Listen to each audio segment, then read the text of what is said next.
Welcome to all my dear student of class 8. Today's topic is comparing quantity homework discussion. NCERT का हम discussion कर रहे हैं। आज एक्सरसाइज 2 यानी 8.2 का हम डिस्कस करेंगे। तो फर्स्ट क्वेश्चन की बात करें तो फर्स्ट क्वेश्चन हमारा है, a man got 10% increase in salary, his new salary इतनी। ठीक है, सपोज मान लिया मैंने कि जो उसको पहले सैलरी मिलती थी वो 100% में मिलती थी, अब 10% उसकी इंक्रीज हो गई तो टोटल सैलरी कितनी मिलेगी उसको? 110%। ठीक है, तो मैं मान लेता हूँ कि 100% क्या है? एक्स है। उसकी पहली सैलरी, ओरिजिनल सैलरी उसकी एक्स थी, तो एक्स का उसको कितना चाहिए? 100% चाहिए। परसेंट का साइन हटाते तो 100 लगाएंगे और ये किसके इक्वल हो जाएगी? 154,000। तो यहाँ से क्या करेंगे, इसको सॉल्व कर लेंगे। तो ये जैसे ही सॉल्व करेंगे तो x की वैल्यू निकल के आ जाएगी 1,40,000। क्वेश्चन नंबर 2 की बात करें तो on Sunday 845 people want to zoo. ठीक है, ये 845 पीपल क्या थे जो जू को जाना चाहते थे। ऑन मंडे ओनली इतने ही पीपल गए, 169 पीपल गए। तो what percent decrease the people visiting the zoo Monday. तो टोटल कितने पर्सन नहीं गए? तो मैं इसमें से क्या करूँगा? 845 में से 169 माइनस कर दूंगा। तो इतने पर्सन जाने चाहिए थे जो कि नहीं गए। ठीक है, तो 676। और कितने टोटल पर्सन थे? 845। ठीक है, और परसेंटेज निकालना है तो 100 से मल्टीप्लाई कर दो, तो यहाँ से क्या आ जाएगा? 80% ऐसे पीपल थे जो वहाँ पे नहीं गए। ए shopkeeper by 80 article for 2,400 rupees. ठीक है, 2,400 रुपीज़ में उसने क्या किया? 80 आर्टिकल खरीदे। तो अगर मैं बोलूँ कि एक आर्टिकल कितने का मिलेगा, तो एक आर्टिकल की बात करूँ तो 2,400 अपॉन कितना हो जाएगा? 80। तो यहाँ से कैंसिल हो जाएगा, मीन्स 30 रुपीज़ पर आर्टिकल लिया उसने। ठीक है, अब वो क्या कह रहा है? Sell them for a profit of 16%। अब उसमें क्या करना है कि ये जो मेरा 30 का था उसका 16% एक्स्ट्रा देना है, यानी कि 16% बढ़ा के बेचेगा उसको, तभी तो प्रॉफिट होगा। तो मैं क्या करूँगा कि ये 30 का 60% निकालूंगा, तो 16% निकालूंगा तो ये मेरा निकल के आ जाएगा कितना? 4.8 रुपीज़।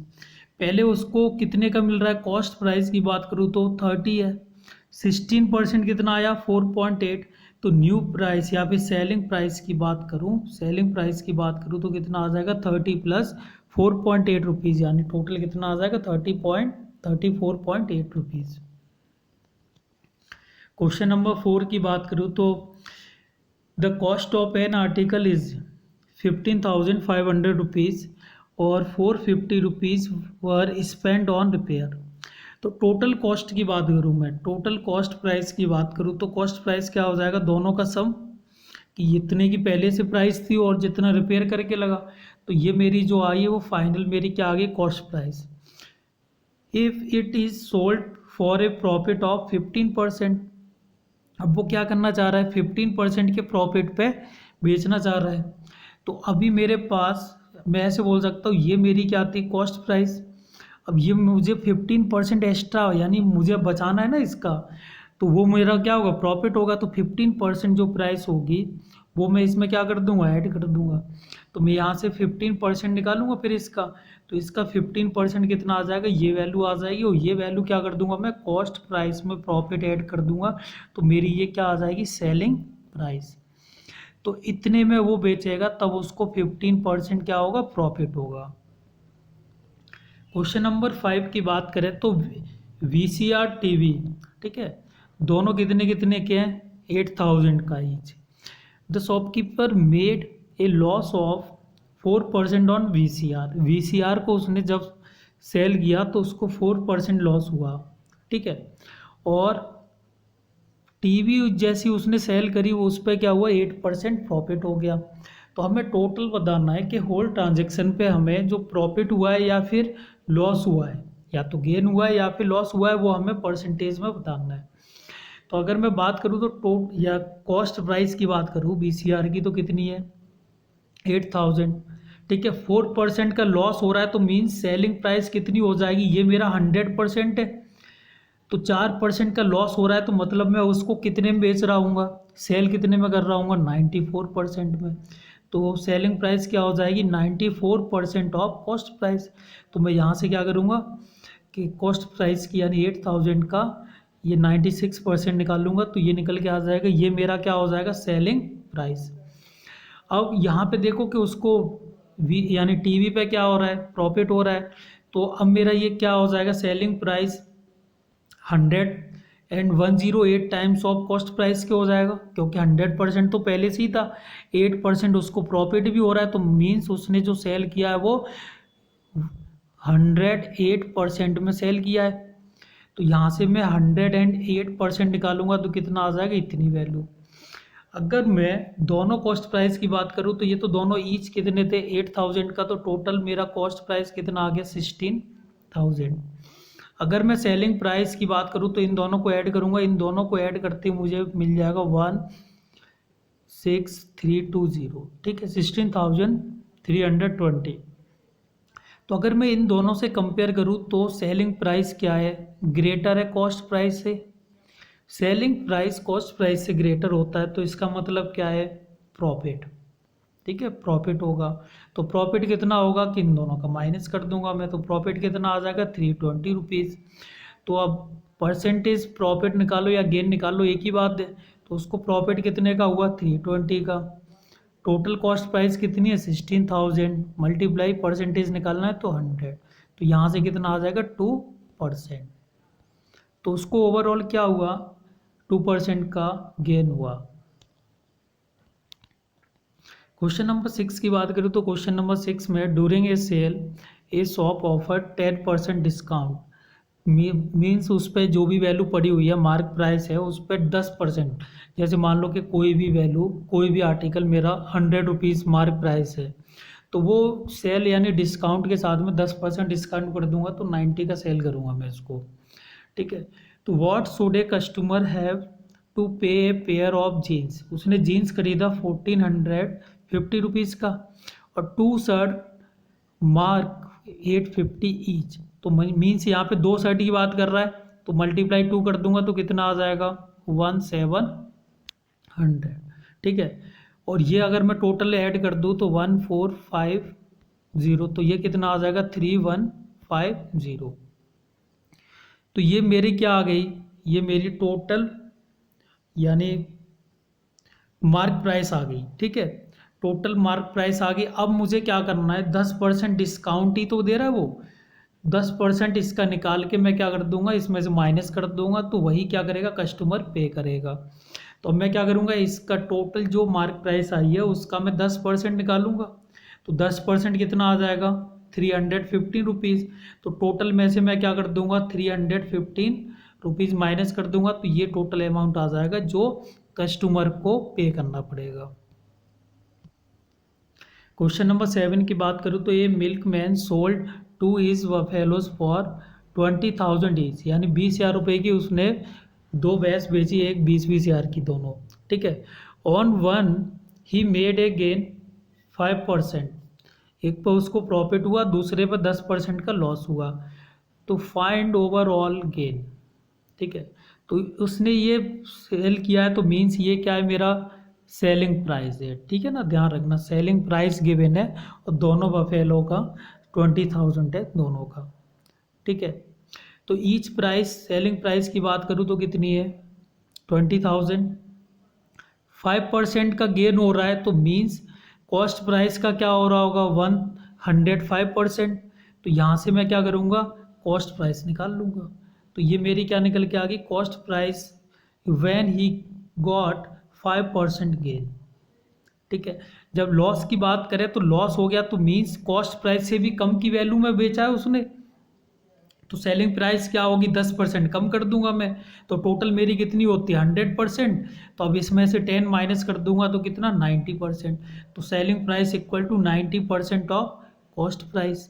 तो यहाँ से क्या करूँगा मैं तो यहाँ से मैं यानी कॉस्ट प्राइस निकाल लूँगा, तो सेकंड वाले की कॉस्ट प्राइस निकल के आ जाएगी ये। ठीक है, तो इन दोनों की मेरे पास कॉस्ट प्राइस निकल के आ गई, तो मैं इन दोनों को क्या कर दूंगा, ऐड कर दूंगा। तो ऐड करने के बाद इतनी टोटल कॉस्ट प्राइस आ जाएगी। अब सेलिंग प्राइस की बात करूँ तो सेलिंग प्राइस तो मेरे पहले से ही गिवन है कि 20,000 पर ईच है।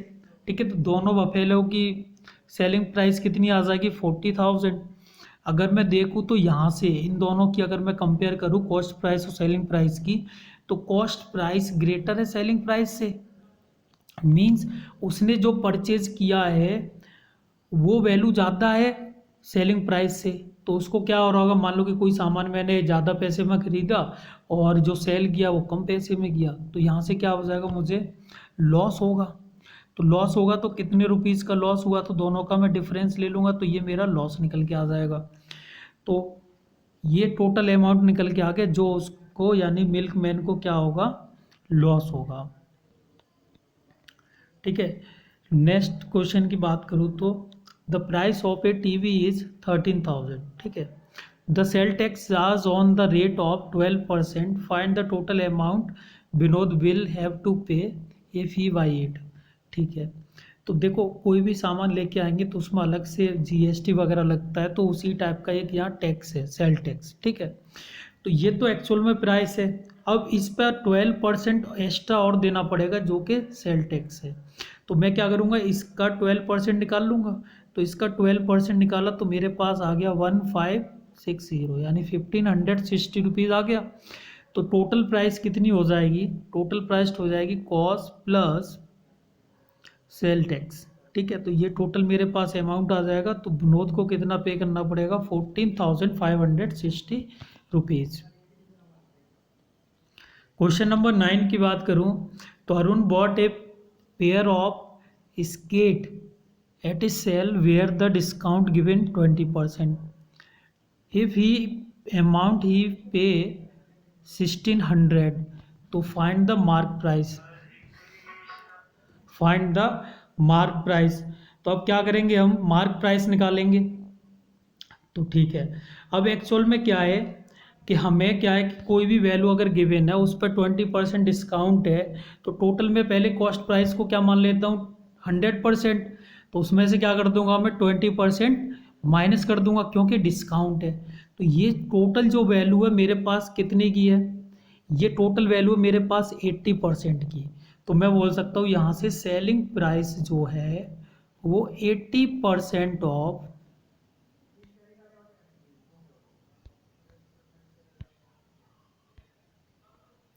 80% ऑफ कॉस्ट प्राइस या मार्क प्राइस।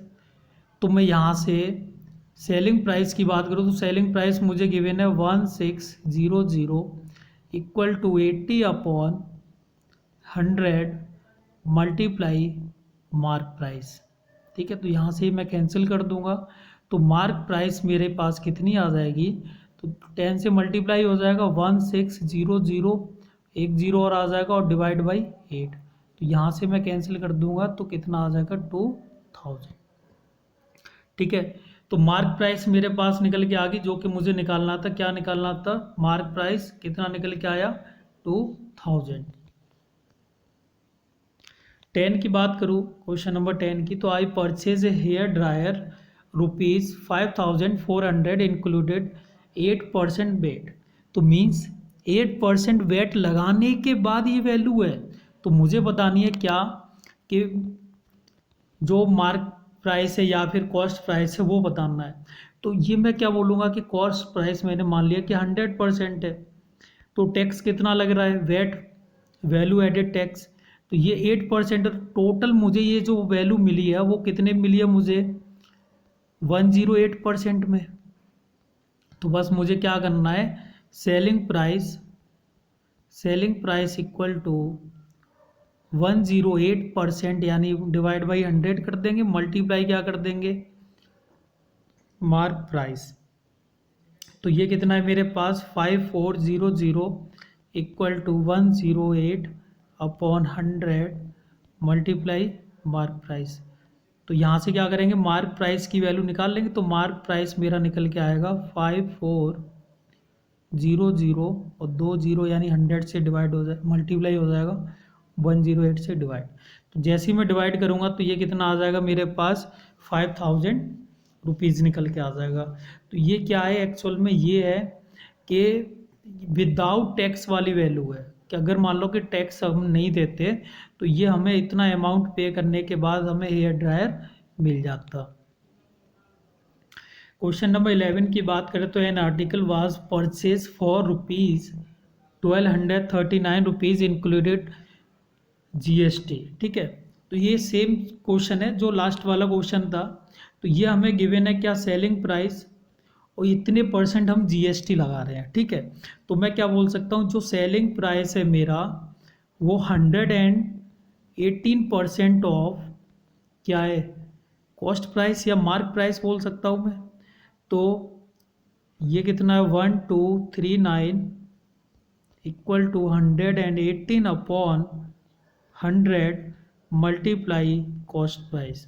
तो कॉस्ट प्राइस मैं यहाँ से निकाल लूँगा 12390 अपॉन क्रॉस मल्टीप्लाई कर दूंगा मैं 118।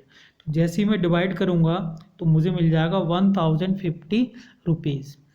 तो ये जो आर्टिकल था वो अगर मैं बिना जीएसटी के परचेज करता तो मुझे इतने का मिल जाता 1050 रुपीज़ का।